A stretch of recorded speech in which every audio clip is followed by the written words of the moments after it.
Welcome to the Rim Break Rodeo. We hope this video helps. You're starting a network reset now, so log in as an administrator and close any network apps.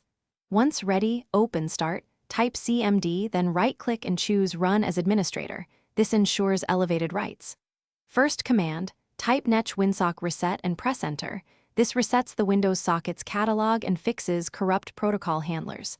Make sure to watch for confirmation text. It tells you the reset succeeded. After that, we'll run IP stack resets to complete the process.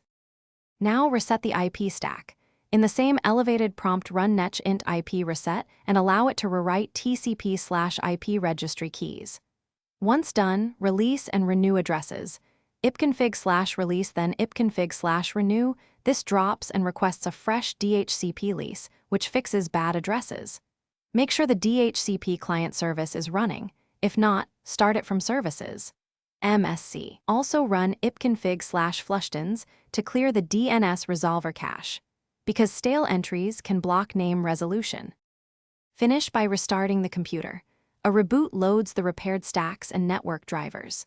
Once back up, test connectivity in a browser and run the Windows Network Troubleshooter. If anything still fails, it can detect adapter or DNS issues automatically.